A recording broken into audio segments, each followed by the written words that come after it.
The morning of my wedding, the air was thick with the scent of chrysanthemums and anticipation.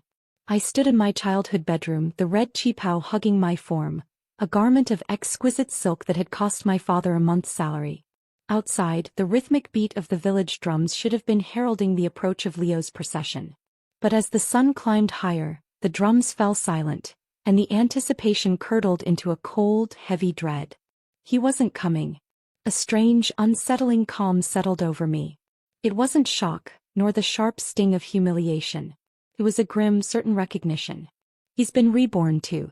In our past life I was Elena, the paragon of wifely virtue.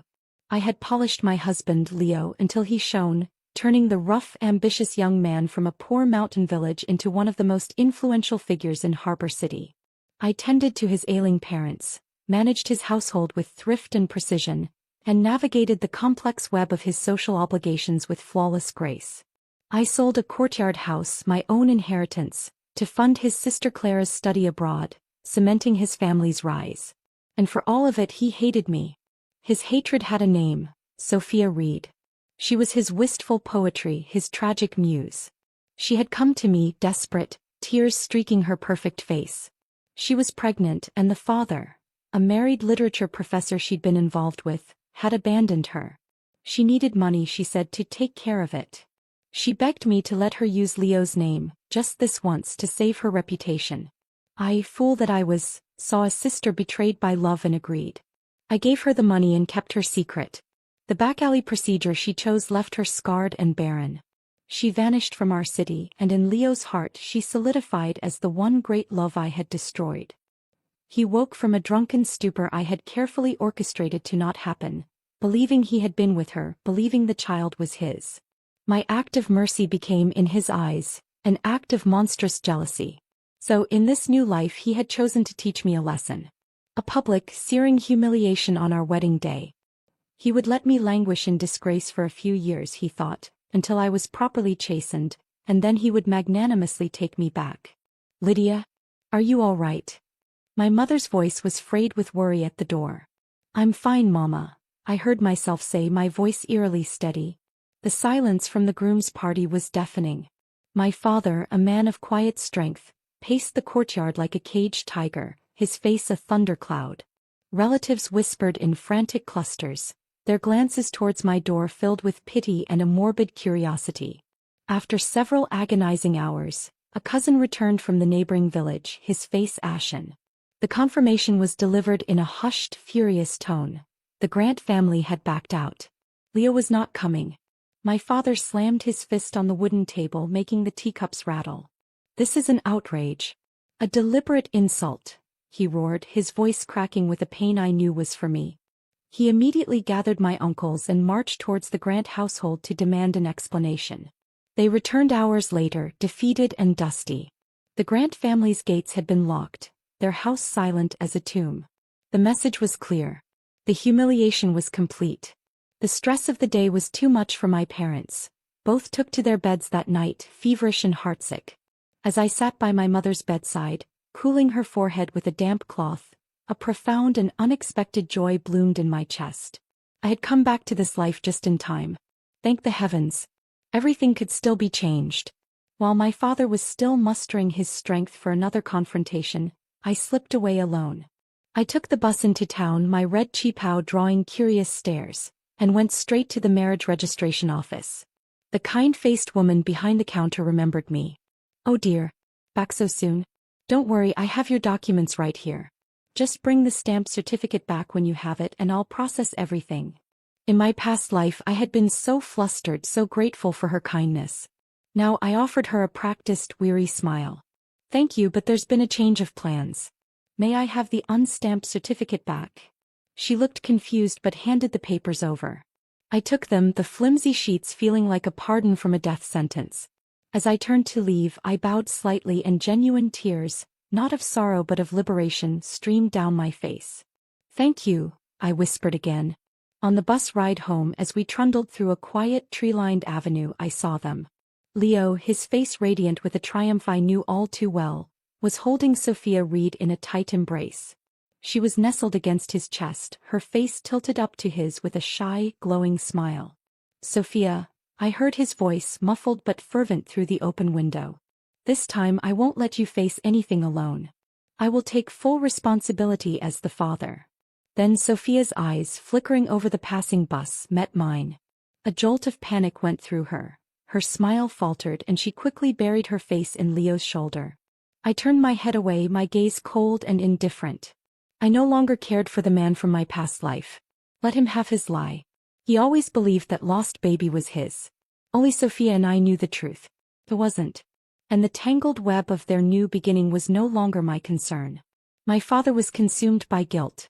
He had chosen Leo for me from 2 suitors, insisting the young man was no ordinary talent, destined for greatness. He wasn't wrong. Leo's achievements in our past life were known far and wide. But no matter how high he soared, I no longer wanted a place in his shadow. I had thought it over carefully. In this world, a woman was still expected to marry.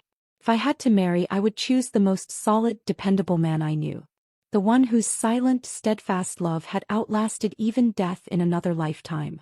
When I found my father alone in his study, staring blankly at a scroll, I spoke softly. "Father." He looked up, his eyes weary. "Lydia. My child, we will find you someone better. You don't have to settle for the remnants of this disgrace." "I'm not settling," I said, my voice firm. "I have made my choice. I want to marry Marcus Thorne.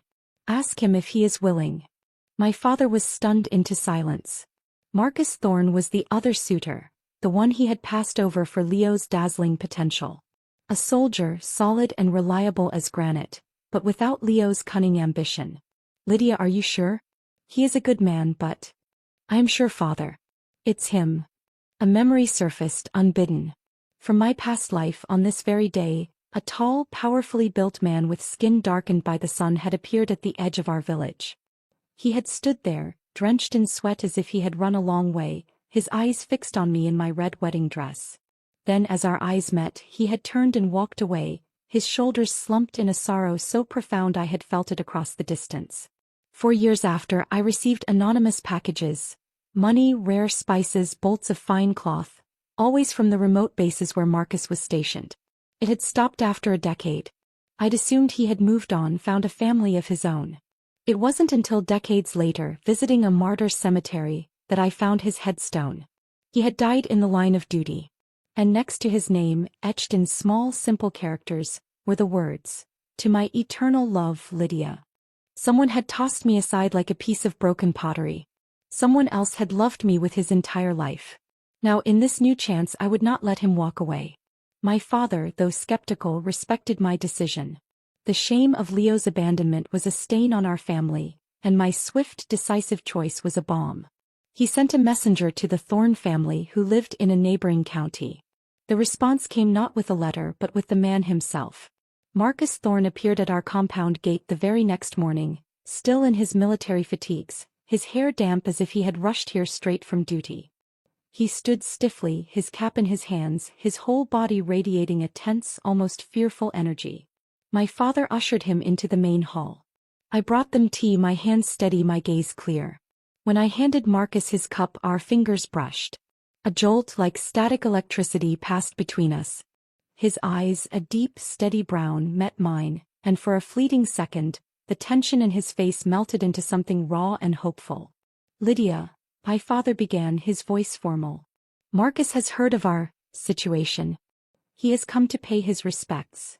Marcus cleared his throat, his voice a low, gravelly rumble. "Sir, I came as soon as I heard." He turned his gaze to me, and it was like being anchored in a stormy sea. "Lydia, if you would have me, I am yours." There was no poetry, no grand declaration. Just a simple, unwavering statement of fact. It was more reassuring than any flowery promise Leo had ever uttered. "I would have you, Marcus Thorne," I replied, my voice equally steady. A grin, wide and unguarded, split his face. The transformation was breathtaking. The serious soldier vanished, replaced by a man whose joy was so pure it lit up the room. "Then consider it done," he said, his eyes crinkling at the corners. I almost laughed.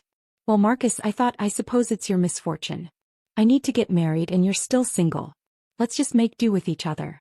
But looking at his face, I knew it was no misfortune for him. He looked as if he had been handed the moon. To leave behind the whispers and the pitying glances, my parents decided we would move immediately to Harbor City, into a courtyard house that had been part of my mother's dowry. It was a beautiful, well-preserved property that had sat unused for years. In my past life, this was the house I had been pressured to sell for Clara's education and Leo's startup capital. A prime piece of real estate in a soon-to-boom city, lost for a fraction of its future worth. Now it would be my home.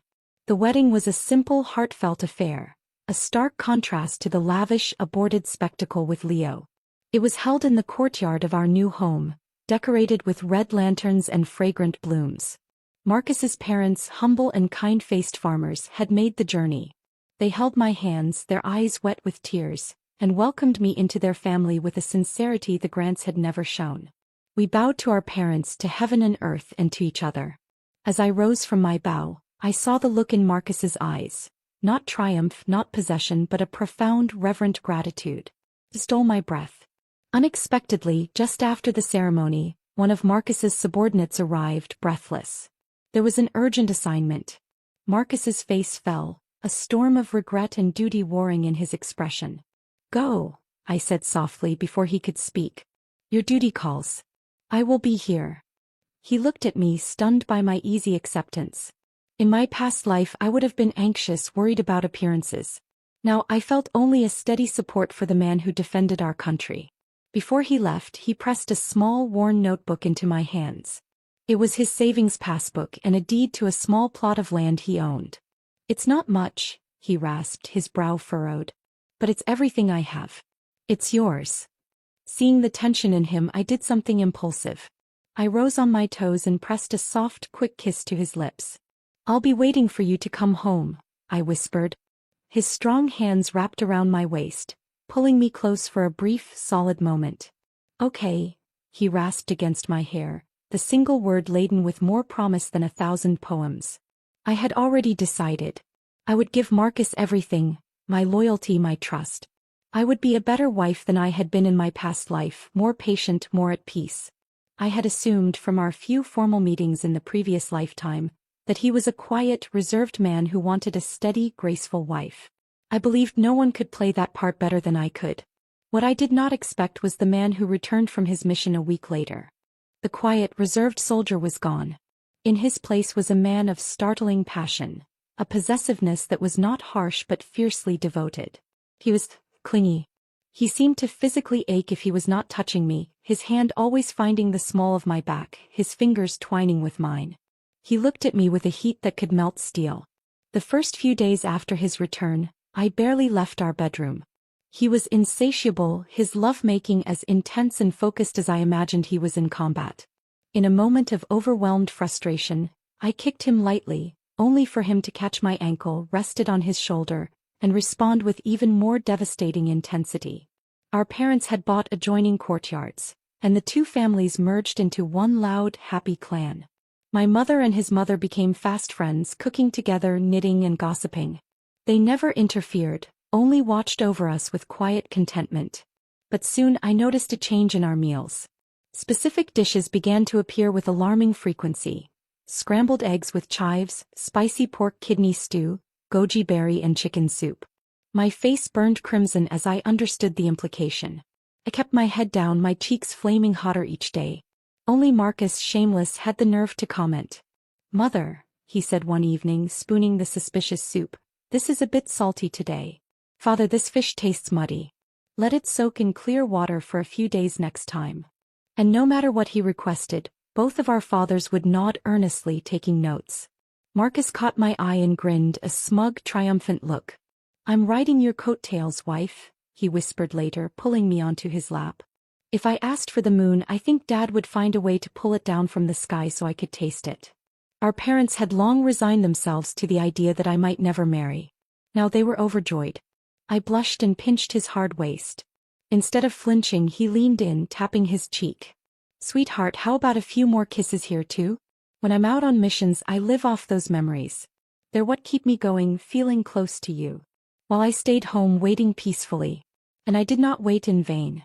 Every month, without fail, a package and a letter would arrive. Not the anonymous parcels of my past life, but gifts sent with open devotion. Wildflowers, carefully pressed from a mountain ridge. A collection of iridescent seashells from a distant coast. Breathtaking photographs of landscapes he thought I would love. His letters were nothing like Leo's calculated, formal notes. They overflowed with a clumsy, heartfelt passion. My dearest Lydia, one read. I saw these flowers growing stubbornly from a crack in the cliff face. They are resilient and beautiful, but neither as resilient nor as beautiful as you. Not one is more radiant. Another sent with the seashells. Lydia, I whispered, I love you into this shell. Hold it to your ear. Do you hear my voice? The ocean sounds like my heart calling for you. My Lydia, a third said, accompanied by a photo of clouds swirling over a peak. Even the clouds in the sky form your silhouette. I miss you so much. I traced the words, my heart full. Marcus had brought a stability and order to my life I had never known. I didn't have to run around, my dowry dwindling, to cover a grasping family's expenses. I didn't have to worry about a sister-in-law's tuition or a mother-in-law's endless medicinal tonics. I didn't have to wake before dawn to serve others or stay up late catering to everyone's whims. I was free. And in that freedom I began to remember who I was and what I could become. The peace of my new life was a balm to my soul. For the first time in 2 lifetimes, my days were my own. I didn't wake to the sound of my mother-in-law's demands or the weight of a household's expectations. I woke to sunlight streaming into a room I shared with a man who looked at me as if I were the answer to a prayer he'd never dared to speak aloud. In the quiet afternoons while Marcus was at his unit, I began to explore the city. Harbor City was on the cusp of change, the air buzzing with a new energy. And I too felt a dormant part of myself stirring. In my past life I had possessed a gift for handiwork. My fingers could decipher the most complex embroidery patterns. My eyes could measure a fit with a single glance. It was a skill I had used not for myself, but as a tool for Leo's advancement. I remembered his boss's wife, a formidable woman named Madame Chin. She had adored the latest fashions from Hong Kong and Taiwan. Leo, seeing an opportunity, had pushed my recovering postpartum body to recreate intricate dress from a magazine she coveted. The fit had been perfect, the craftsmanship flawless. From that day Madame Chin became my most loyal secret client. For decades I tailored custom pieces for her, and in return she smoothed Leo's path, solving problems before they even reached his desk. When she retired he never visited her, not once. The last time I brought her a coat she had looked at me with sad, knowing eyes. Elena, she'd sighed, using my name from that life. You are too sincere for your own good. What will you do with a heart like that? Now, thinking of all Marcus was doing for me, his letters, his devotion, his unwavering support, I wanted to give back. I learned that his commanding officer's mother, a refined elderly lady named Mrs. Yao, had a particular fondness for traditional silk cheongsams from Suzhou and Hangzhou. Using the few chances I had to meet her at base events, I studied her posture, her bearing, the subtle way she moved. I stayed up night after night, my eyes straining in the lamplight, drafting patterns and working with the finest silk I could find. I was not doing this for advancement, but out of genuine affection for the woman who had raised such a fine son, and for the man I loved. When I finally presented the 2 finished cheongsams to her, my eyes were bloodshot from exhaustion. Mrs. Yao was speechless, her fingers trembling as she traced the delicate embroidery. But it was Marcus's reaction that undid me. His lips quivered and his eyes grew suspiciously bright. Lydia, he said, his voice thick. Sweetheart, I'll earn my own future. I married you so you could live well, not to work yourself to the bone. Trust me, I can do this. He took my hands, calloused from the needle, in his. My wife is talented and should be free to pursue what she loves. If you want to make this your hobby or even your career, I will support you with all my heart. But don't let it become a burden because of me. I looked at his vibrant, earnest face, so full of life, and all I could see was the stark, somber photograph engraved on the gravestone from my past life. The emotions swelled inside me, a tidal wave of love and grief and gratitude.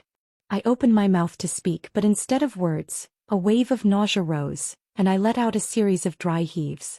I was pregnant. The news sent our little compound into a frenzy of joy. Marcus was completely stunned, then dizzy with elation. My in-laws rushed back to their ancestral home that very night to light incense and bow to their ancestors, thanking them for their blessing.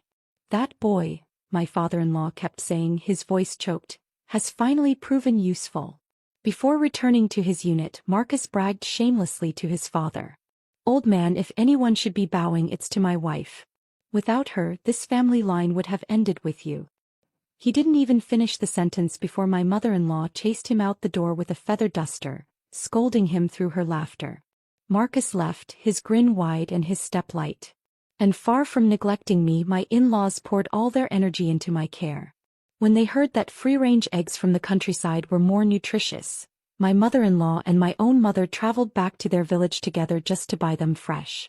That evening, before they even stepped inside, I heard my father's booming voice from the courtyard, shaking with a rage I hadn't heard since the wedding day. "Goddamn that little bastard. I ought to kill him." I hurried to the door. My mother was trying to calm him, her face pale. She saw me and explained, her words tumbling out. While passing through Leo's village, they had run into his mother. The woman, who had hidden to humiliate us, now had the audacity to ask why I hadn't sent Leo his medicine money. She claimed he was out of pills. And his sister Clara, now in college, had the gall to ask why her monthly allowance from me had stopped. "Thank God you didn't marry into that family," my mother muttered bitterly. "Not a single good one among them. A bunch of shameless parasites." My mother-in-law, who had been carefully holding the basket of precious eggs, overheard everything. She didn't say a word, her face unreadable. Later my mother pulled me aside, her voice low with worry. "Lydia, even though we were honest with them about what happened, no husband or parent likes to be reminded their daughter-in-law was left at the altar. It leaves a bitter taste. If your mother-in-law's tone is a little off lately, please just bear with it. Your dad and I can see clearly. Marcus is a good man. This will all pass soon." But that only made my father angrier. "Bear with it. Lydia didn't do anything wrong. Worst case, she gets a divorce. I'll take care of her and my grandchild myself." The atmosphere grew heavy. I felt a knot of anxiety tighten in my stomach. Would my mother-in-law tell Marcus? If she did, would he think I had only married him out of desperation? Would this shadow from my past life finally tarnish the happiness I had found? With these thoughts churning, I drifted into a fitful, uneasy sleep. The next morning my mother-in-law didn't cook or send any dishes over. The silence from their courtyard felt like a condemnation. I wasn't sure if I felt relief or a profound sadness. What struck me more was that my own parents weren't home either. Before I could sort through the wild thoughts in my mind, I heard loud, familiar voices outside the gate. "Fine, let's spare them this time. But if they talk nonsense again, I swear I'll break that brat's legs. Uncle will go with you. Marcus isn't home and he left his wife in our care. If we can't even handle something this small, what kind of sister does that make me? Lydia is such a wonderful person, and that vicious old hag dares to slander her. I'd die of rage if it were me." Then my mother-in-law's voice, sharp and clear. "Oh shoot. I forgot to cook for Lydia. What if she's starving? This is all your fault. I told you we should have come straight back after getting the eggs. Here, Auntie, not a single egg cracked. I held them tight the whole way." The gate swung open. My parents, my in-laws, and a few of Marcus's fiery cousins poured in, their faces flushed with righteous anger. My mother-in-law rushed to me, her eyes full of concern, not coldness. She explained everything in a rush. She hadn't taken the slander to heart. The only reason she hadn't argued back on the spot was because she was terrified of dropping the basket of eggs. It was winter and hens rarely laid. She had gone to multiple households to gather enough to nourish me and her grandchild. The moment she got home, she told my father-in-law everything.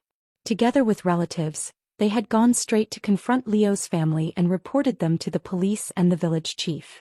Leo's mother had finally admitted that her claim, that I had already been with her son, was a complete fabrication.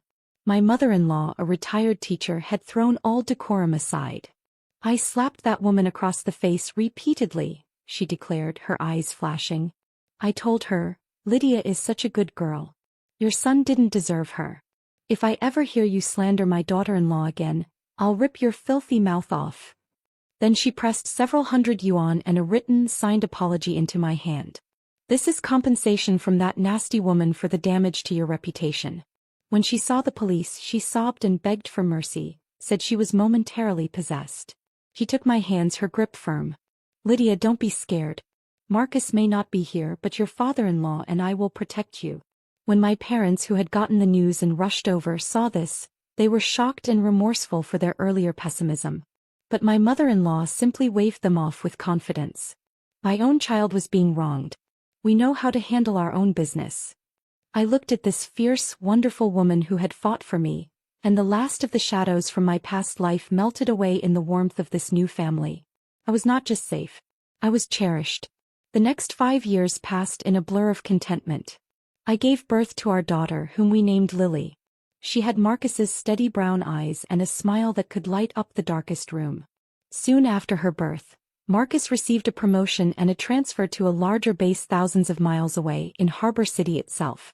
Neither set of grandparents wanted us to live apart, but they also couldn't bear to be separated from their only granddaughter. They were torn. I wasn't in a rush. While caring for Lily, I found my mind turning back to my interest in medicine. The experiences of my past life had left a deep mark. Even though I still loved creating things with my hands, I could no longer bring myself to hold scissors or needles. They made me feel tense, pulling me back to a place of servitude and quiet desperation. Gradually, a real interest in healing took root. Marcus encouraged me wholeheartedly. "Sweetheart, we're meant to be good with our hands," he said one evening, watching me read a medical text. "If you can't hold an embroidery needle, try a scalpel instead. No matter what you want to do, I've got your back." With his support and our parents' help with Lily, I applied to university and pursued a degree in medicine. It was a challenging, exhilarating journey, a world away from the confined existence I had known. This year, Lily started preschool and quickly formed her own little social circle. Utterly spoiled by 4 adoring grandparents, she had grown used to the northern climate and flatly refused to move. After discussing it with Marcus and getting a very serious 5-year-old's approval from Lily, we decided she would stay with our parents while I headed to Harbor City to reunite with Marcus and begin my residency.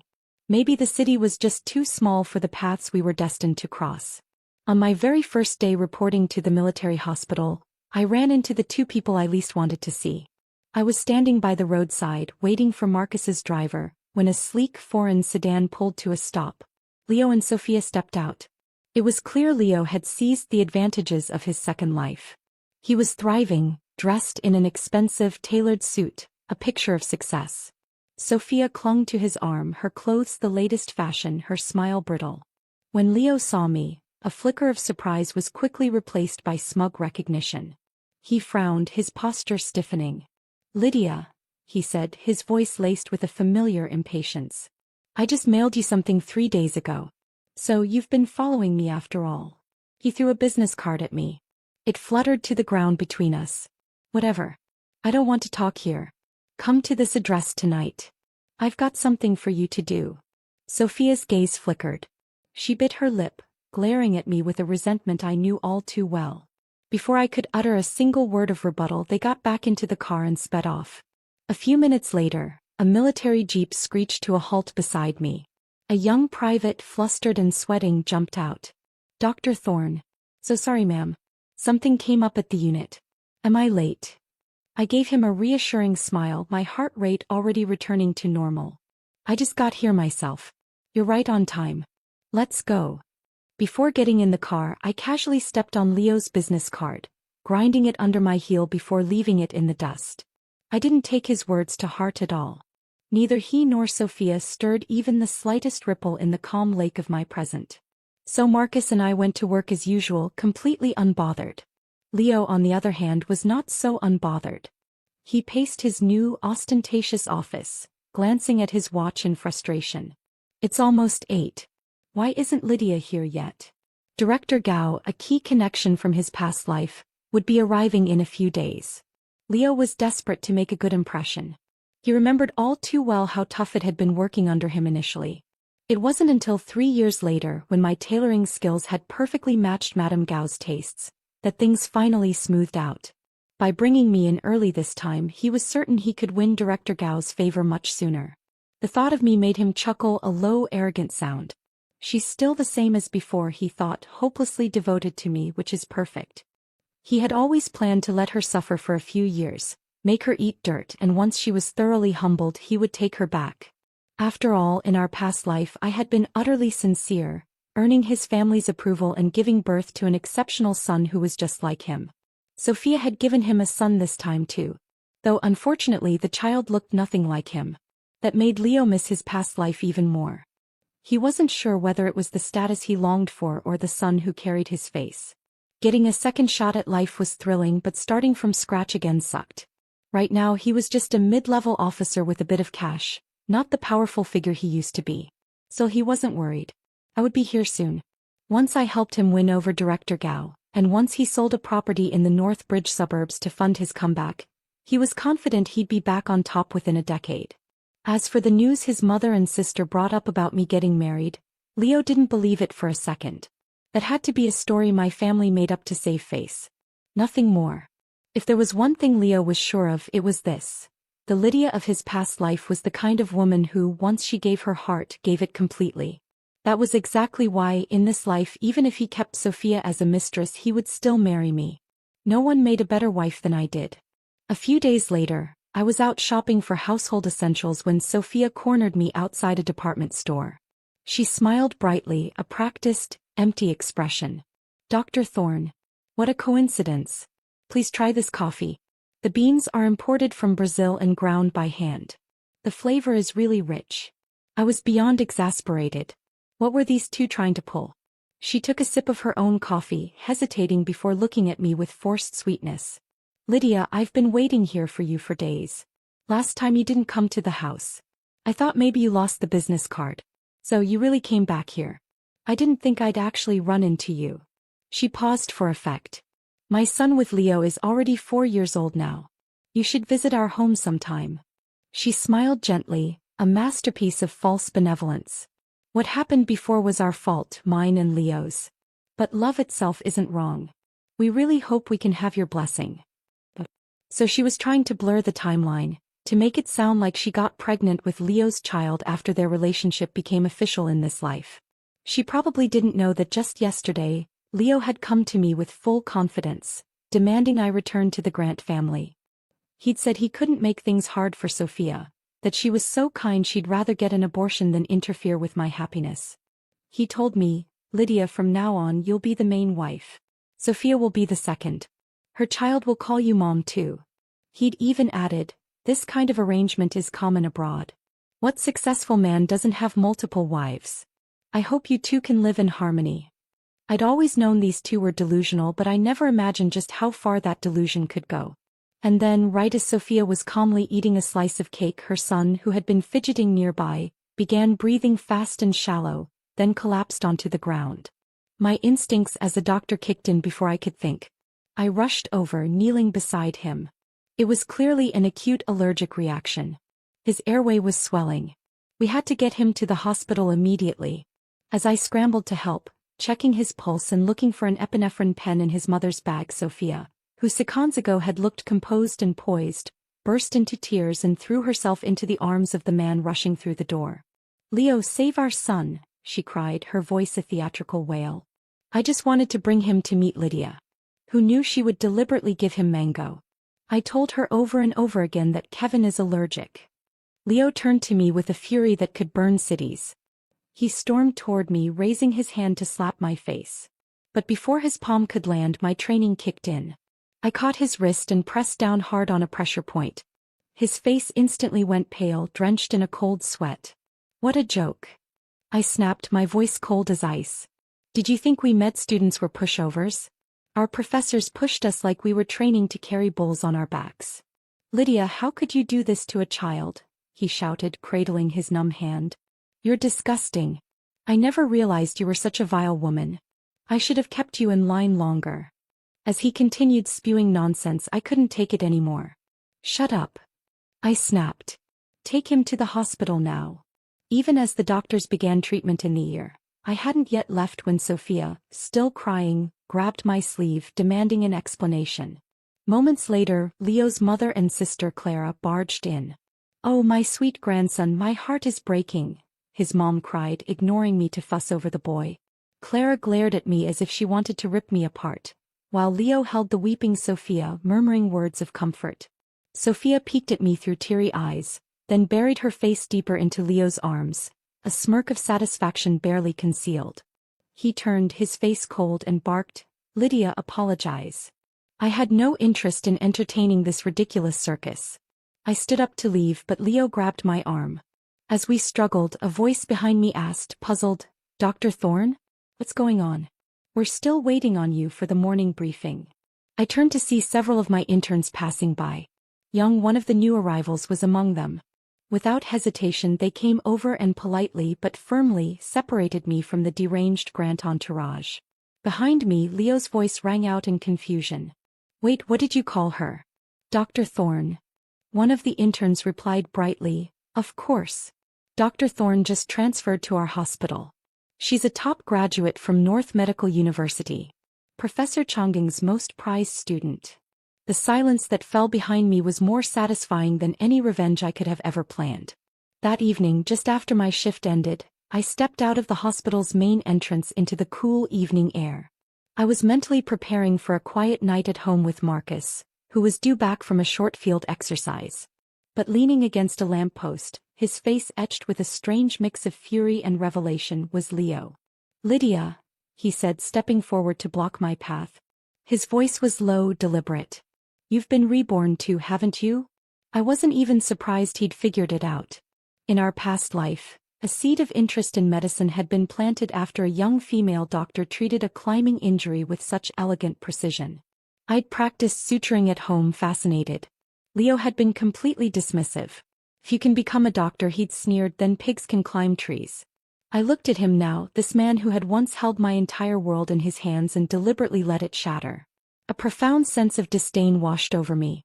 "Well, I am a doctor now," I said, my voice flat. "I wonder if the pigs in your family have learned to climb trees yet." His face flushed a blotchy red. He immediately snapped, the carefully constructed composure cracking. "You clearly came back to life earlier. Why didn't you come looking for me? You knew I was about to meet Director Gao. You know Director Gao only likes clothes made by you." He took another step, his breath hot with desperation. "You're doing this on purpose. You want to see me suffer, don't you? You want me to beg." He let out a harsh, mocking scoff. "Let me tell you something. I'm doing all this for our future. Don't you want to live that high society life again just like before? Quit your hospital job. Go back to designing clothes. You can help take care of my mom while you're at it. You've been a doctor for a few years now.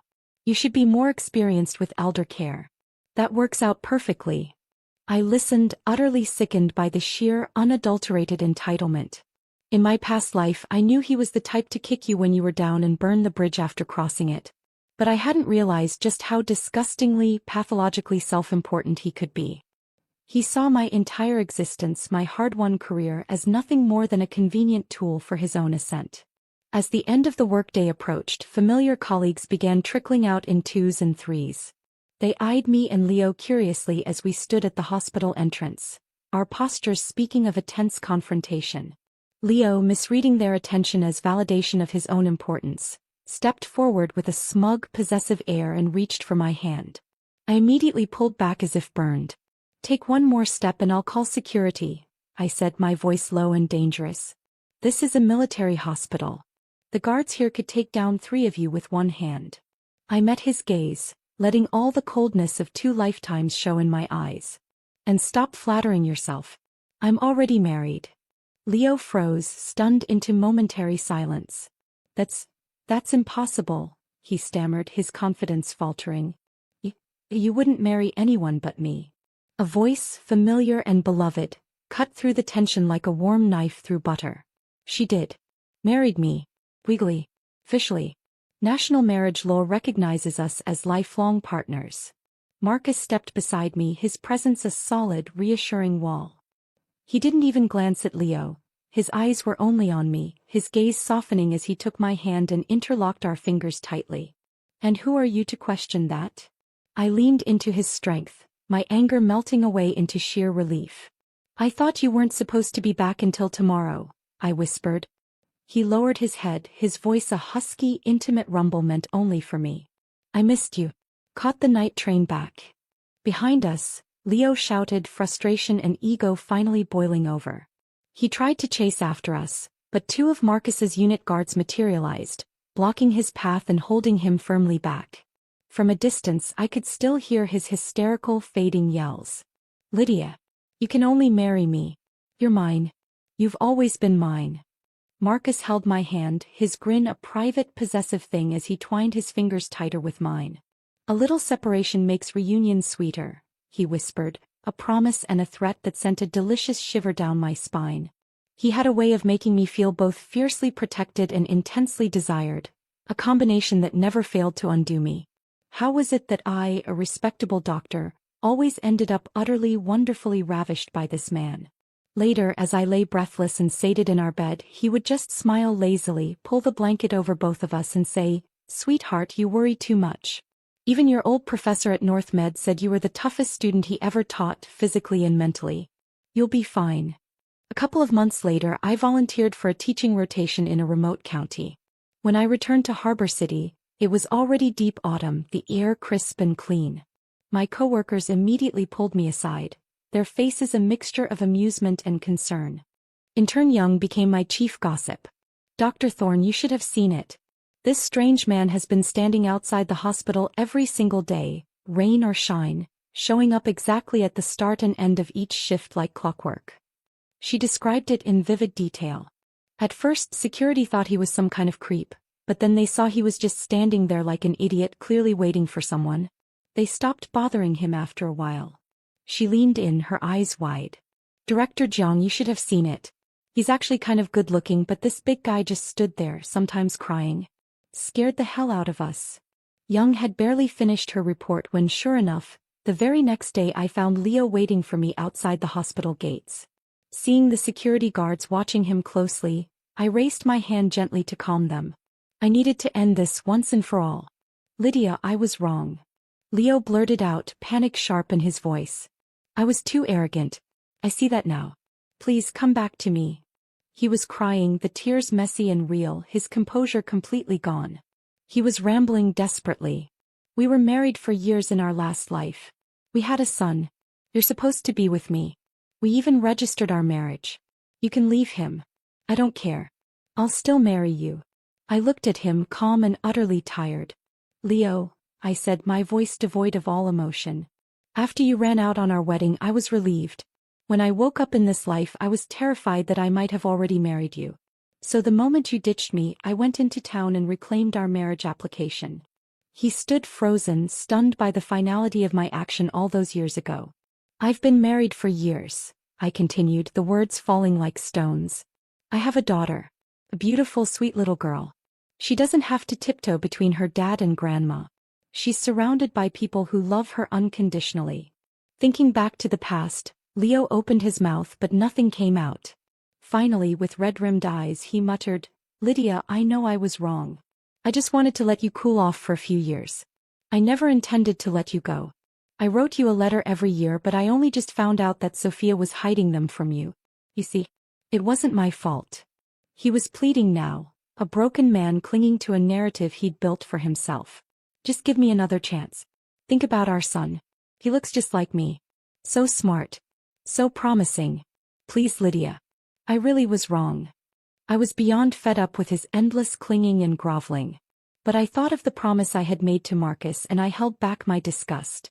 Marcus had once said, his voice deadly serious, that if I couldn't shut this leech of a man down myself, he'd rather take the disciplinary hit and get rid of him his way. For Marcus's sake, for our future, I had to be clear. Brutally clear. So I laid his intentions bare, stripping away every layer of his self-deception. "Leo, the only thing you're unwilling to let go of is the return on investment you think I bring. I could handle your home and advance your career, but now that you've finally gotten your precious Sophia, you've realized she isn't worth all that fantasy you built around her. You've figured out that no one could give you more value as a wife than I did." I took a step closer, my voice dropping, each word a precise, surgical cut. "And as for that son of yours who looks just like you, I'm even more relieved I'm not part of his life. He's just like you. Selfish. Cold. Demanding the whole world bend to him." His face was ashen now, his breath coming in short gasps. "Whether you've learned your lesson or not means nothing to me," I said, delivering the final blow.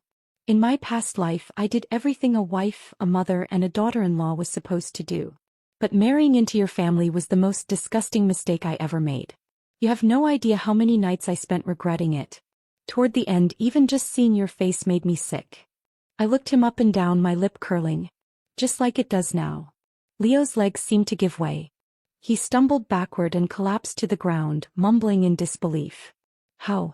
How could this be? I turned my back on him, the sight of him finally, truly, evoking nothing but pity and revulsion. Don't ever let me see you again for the rest of your life, Leo, I said over my shoulder, my voice final. You really don't want to find out what my husband does to people he sees as threats. And just like that I walked away, feeling as if a weight I had carried for 2 lifetimes had finally been lifted. I didn't look back. Of course Marcus got jealous. You hesitated, he pouted that evening, pulling me into his lap on our sofa. You didn't want me to hit him, did you? I rolled my eyes at him, wrapping my arms around his neck. Idiot. He's not even worth 1 strand of your hair. You think I'd risk your career over trash like that? Mollified, he softened instantly like a lion having its mane brushed the right way. He nuzzled my neck, the incident already forgotten in the simple joy of holding me. Years later I did end up forming a connection with Director Gao, but not by gifting clothes like before. In our past life she had suffered from severe asthma. Once on a business trip she'd nearly died. In this life, during a routine physical I was conducting for senior staff, I reminded her of a few preventive measures she'd forgotten. She was incredibly touched and thankful. While chatting casually over tea one day she mentioned something funny. A few years ago one of my subordinates kept trying to give me these flashy, over-the-top luxury outfits every time we met regardless of the setting. It was so annoying and mismatched with my style. I couldn't stand it. She took a sip of tea, a wry smile on her face. Eventually I had him transferred far from headquarters just to get some peace. Later she heard that same subordinate had gone into business after leaving the military. Harbor City had been one of the first to benefit from reform, so starting a business wasn't unusual, but he had funded his ventures with loan shark money. His projects flopped. No one wanted to back him. He lost everything. Then his mistress left him a letter and disappeared with their son, Madame Gao continued, her tone neutral. In the letter she confessed the boy wasn't even his, that he was the result of her first love. The real father had come back into their lives and he was the one she truly loved. She thanked him for having once accepted her and her child so generously. And now she hoped he'd understand why she took what little savings they had left. After all, Madame Gao added with a hint of dry irony, the boy had once called him Dad.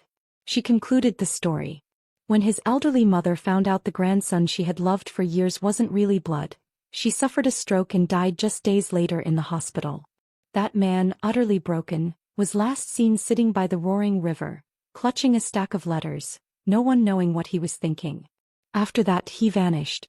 No one ever saw him again. I heard the story, a tragic anecdote of a life consumed by ambition and lies, and forgot it almost instantly, like any sad tale you might hear in passing. It held no power over me anymore. The ghost of Leo Grant had finally been laid to rest. My life, my real life, was here. With Marcus, who spent the next several years missing our daughter terribly. Every summer and winter break he tried to sweet-talk her into visiting and staying longer, engaging in a gentle tug-of-war over affection with both sets of grandparents. I once brought up the idea of having another child. Marcus just pulled me into his arms and smiled, shaking his head. We made a promise, remember? Just one boy or girl. Just one. All our love goes to that child. That's more than enough. He kissed my forehead, his voice soft but firm. Lydia, besides you, I only have room in my heart to love one more person. Any more than that and it wouldn't be whole anymore. And so we lived our life hand in hand all the way to old age. He defended the country. I saved lives. It was a simple, profound partnership, a world away from the gilded cage of my past. When Marcus was 82, surrounded by our children and grandchildren, he lay peacefully in my arms and closed his eyes for the last time. His passing was gentle, a quiet end to a life fiercely and well lived. As I sorted through his belongings, my hands trembling with age and grief, I found it. Tucked inside his favorite book of poetry was our wedding photo. The two of us, young and leaning into each other, looked sweet, a little unfamiliar in our youthful hope. I turned the photograph over. On the back, in his strong, familiar handwriting that nearly bled through the paper, was the inscription that had spanned 2 lifetimes.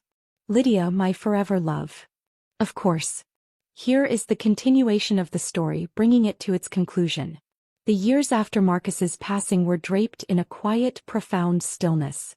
The house, once filled with his booming laughter and the energetic chaos of Lily's visits, now held only the gentle echoes of a life well lived. My grief was not a sharp, shattering thing but a deep, settled companion, a testament to the love that had been so vast its absence had its own presence. Lily, our brilliant, fierce daughter, was a university professor by then, a specialist in environmental engineering.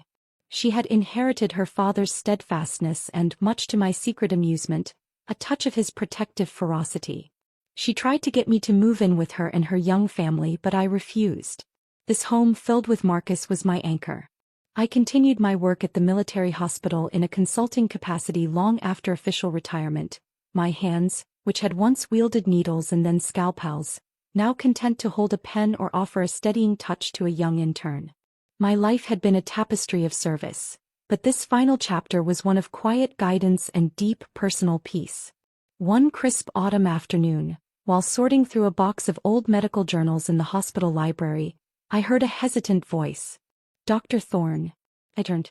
A young woman stood there, perhaps in her late 20s, with intelligent eyes and a familiar, hesitant smile. There was something in the curve of her cheek, the worried line between her brows, that tugged at a memory from another lifetime. "Yes, my dear. I'm Dr. Anya Sharma," she said, stepping forward.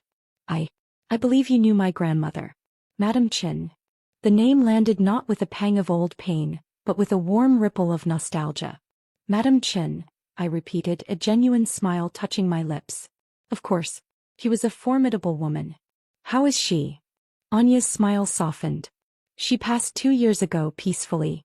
But she spoke of you often. She called you her most sincere friend. She left something for you. I've been trying to find the right time to give it to you." I was deeply touched. Madam Chin, the bold, cheerful woman from my past life with Leo, who had seen through the glittering facade of my marriage and had offered me the only genuine friendship I had known in that gilded cage. To know that in this life our paths, though different, had still crossed in a way that left a mark on her, was profoundly moving. Anya handed me a small, beautifully carved sandalwood box. Inside, nestled on a bed of faded silk, was not a piece of jewelry or a letter, but a simple, exquisitely crafted silver thimble. And tucked beside it was a black-and-white photograph. It was of a much younger me from my first life, Elena, sitting at a loom, my face focused and calm, a half-finished tapestry before me. I had no memory of that photo being taken. Leo had never been interested in my craft, only its products. On the back, in Madame Chen's elegant script, was a note. "For the woman with the golden hands and the heart of a lion. A true artist's soul cannot be caged. I saw it then and I see it now in your daughter. This world tried to make you small, but you built a universe of your own. I am honored to have witnessed it in both your lives. Your friend Meiling Chin." Tears, not of sorrow but of a breathtaking, complete understanding, filled my eyes. She had known. Somehow, in her infinite wisdom, Madam Chin had known. She had seen the two threads of my existence and had borne silent witness to my journey from one to the other. This was not a message from the past. It was a blessing from a guardian angel I never knew I had. Anya, seeing my emotion, gently explained. "My grandmother was intuitive. She said you gave her more than beautiful clothes. You gave her a glimpse of unwavering integrity. She always said your marriage to General Thorne was one of the great love stories of our time." I held the thimble, its cool weight a perfect counterbalance to the warmth spreading through my chest. The final, lingering ghost of my life as Elena, the ghost of being misunderstood and used, finally dissolved into nothingness. I had been seen. Truly seen. That evening, Lily came to visit, bringing my boisterous grandson Kai. As Kai played on the rug with a set of wooden blocks, Lily noticed the sandalwood box on the table. "What's this, Mom?" "It's beautiful." I handed her the thimble and the photograph. "A gift from an old friend," I said softly. Lily studied the photo, her brow furrowed. This looks like you. But it's so old. And the style of the clothes." She looked up at me, her eyes wide with confusion. "Who is this?" I took a deep breath. The story, which I had carried alone for so long, suddenly felt too heavy, too precious to keep to myself any longer. My daughter, a woman of science and logic, deserved to understand the strange, wonderful tapestry from which her own life was woven. "Lily," I began, my voice quiet. What if I told you that the life we live is not always our first? That sometimes, we are given a second chance to get it right. She listened, her scientist's skepticism slowly giving way to a daughter's empathy as I unspooled the tale. I told her of my life as Elena, the perfect wife, to a man who despised me. I spoke of Leo's ambition, Sophia's deception, the sale of the courtyard house, the profound loneliness of a marriage that was a beautiful empty shell. I told her of the humiliation on the wedding day that was my salvation. And then I told her of Marcus. Not just the father she knew, but the silent, steadfast soldier from that other life. The man who had loved me from a distance, who had sent anonymous gifts for a decade, and who had died with my name next to his on a cold headstone. The man in that photograph, I said, pointing to the young woman at the loom, was living a life that wasn't truly hers. The woman I am now, this is who I was always meant to be. Your father, he was my right path. He was my second chance, and I took it with both hands. Lily was silent for a long time, staring at the thimble in her palm. Then she looked at me, her eyes shining with tears. The packages, she whispered. When I was little, Dad would sometimes get this faraway look and say he was making up for lost time. I never understood what he meant. She came and sat beside me, taking my hands. The hands that had sewn, that had healed, that had held her father as he left this world. He knew, didn't he? In his heart, he knew he had almost lost you. I think he did, I said, my voice thick with emotion. And he made sure he never would. Kai, tired of his blocks, toddled over and climbed into my lap, his small warm body a perfect weight of pure love and future. Lily wrapped her arms around both of us, and we sat there in the gathering dusk. 3 generations bound by a love that had, against all odds, conquered time itself. The story was out. It was no longer a secret burden, but a part of our family's history, a testament to resilience and the transformative power of a love that is chosen every single day. Sharing my story with Lily changed something fundamental between us. It was as if she now saw the full landscape of my soul, with all its weathered mountains and deep, peaceful valleys. She began asking questions, not with the morbid curiosity of someone hearing a fantastical tale, but with the deep interest of an historian piecing together her own origin. The courtyard house, she said one day over tea. The one you saved. The one I grew up visiting with the grandparents. That was the one you sold in the other life. It was, I confirmed. Selling it felt like selling a piece of my own soul. It funded another woman's freedom and a man's ambition, but it cost me my anchor. In this life it became our home. It became the place where your father and I built our life. It's where you took your first steps. She looked around the familiar room, seeing it with new eyes. It was no longer just her childhood home. It was a monument to a different choice, a reclaimed future. Lily, in her pragmatic way, integrated this new understanding into the fabric of her own life. I saw it in the way she looked at her husband with a fierce, protective gratitude.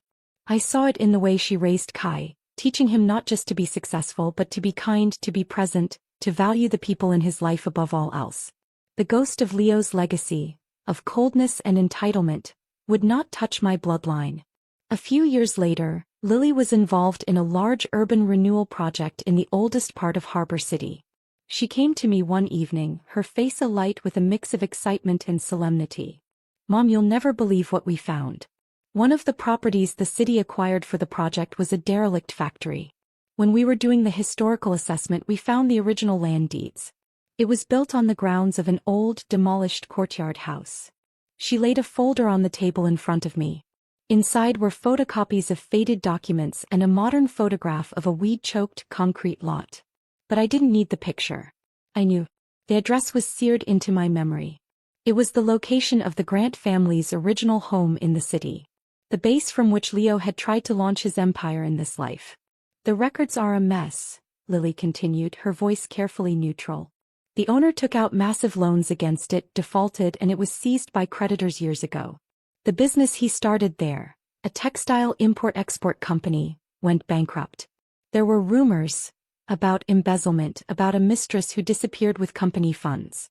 The man himself just vanished. No forwarding address.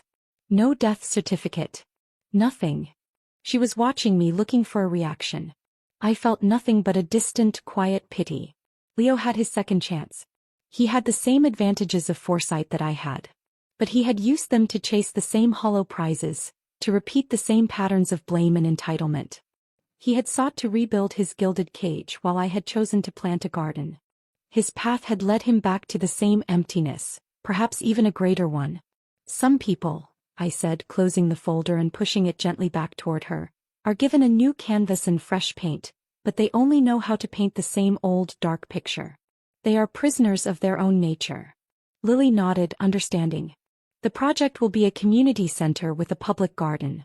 We're naming it after General Gao's wife, a patron of the arts. It seems fitting. It was more than fitting. It was poetry. The site of so much calculated ambition and personal tragedy would become a place of community, growth, and beauty. It was the perfect final footnote to that chapter of my existence. As my own energy began to wane, my world gradually grew smaller. It shrank from the bustling hospital to the quiet of my home, then to my garden, and finally to my favorite armchair by the window, where I could feel the sun on my face and watch the seasons turn. My family was my constant.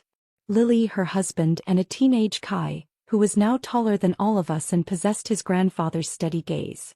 They filled the house with their love, their arguments, their plans for the future. They were the living, breathing proof that I had chosen correctly. The love I had built with Marcus was not a fleeting thing. It was a foundation that had nurtured this wonderful, resilient family. One afternoon, as I dozed in my chair, I felt a presence rather than heard a sound. I opened my eyes. The room was bathed in the golden light of late afternoon. And for a moment, just a moment, I saw him. Marcus. He was not the old man I had held as he passed, nor the elderly general of his later years. He was the young soldier from my wedding day, standing stiffly in his uniform, his cap in his hands, his whole being radiating a hopeful, nervous energy. He was looking at me with those deep, steady eyes, and he was smiling that same unguarded, joyous grin that had lit up the room when I had agreed to be his wife. There was no fear in me, only a soaring, boundless joy. The thread that connected us, which I had felt every day of my life since our second chance began, was now pulling taut, not with sadness but with welcome. I heard his voice, not with my ears, but with my soul, as clear as it had been on that long-ago day. Okay. The single word was laden with a lifetime of promises kept. I smiled, closed my eyes, and let the warmth carry me home. Lily found me later that evening, peaceful in my chair, a soft smile on my lips. There was no struggle, only a profound quiet. Grief washed over her, but it was tempered by the knowledge of the story, the incredible full-circle journey of my life. She knew with a certainty that defied logic that I was not gone. I had simply gone to keep a long-standing appointment. At the memorial service, the hospital was overflowing. Colleagues, former patients, soldiers who had served with Marcus, and friends whose lives I had touched. It was a celebration of a life of service and love. After the service, as family gathered back at the house, Lily brought out the sandalwood box. She showed Kai the thimble and the photograph, and she told him the story. The story of his grandmother who had lived 2 lives. The story of a love that was so strong, it defied death itself to find its way. Kai, a young man on the cusp of his own future, listened intently. He looked at the photograph of the young woman at the loom, and then at the recent pictures of me, white-haired and smiling, surrounded by my family. So, he said, his voice thoughtful. Grandma's first life was about what she could do for others, and her second life was about who she could become for herself. Lily looked at her son, her heart swelling with pride. Yes. And in becoming who she was meant to be, she gave us everything. Weeks later, as Lily was going through my personal effects, she found a journal tucked away in my bedside table. It wasn't a detailed diary, but a collection of thoughts, sketches of medical diagrams, pressed flowers from Marcus's letters, and Lily's childhood drawings. On the last page, written in my firm, clear script from a few years prior, was a final entry. I have been thinking of tapestries lately. In my first life, I wove one for others with threads of duty, obligation, and a love that was never reciprocated. It was technically perfect, but its pattern was not my own. In this life, I thought I had left the loom behind. I was wrong. I simply chose different threads. Threads of healing, of passion, of a love that was given freely and returned 1,000-fold. With Marcus, with Lily, with the family we built, I wove a new tapestry. This one is vibrant, a little wild in places, flawed and beautiful. Its pattern is uniquely, joyously mine. If my story teaches anything, let it be this. You are never trapped by the pattern you are given. You can always choose your own threads. You can always start again. And if you are very lucky, you will find a fellow weaver who will stand by your side, and together, you will create a masterpiece. Lily read the words through her tears, and she knew. The story was not just a family secret. It was a legacy. A legacy of resilience, of choice, of the courage to walk away from a beautiful prison and build a simple, sturdy home filled with love. She placed the journal back in the sandalwood box, next to the silver thimble and the faded photograph. She would keep it safe. One day when Kai was older, or when he had children of his own, she would pass it on. The story of Lydia and Elena and Marcus would continue. Not as a ghost from the past, but as a guiding star for the future. A timeless reminder that it is never too late to find your right path and to walk it hand in hand with your forever love. The end.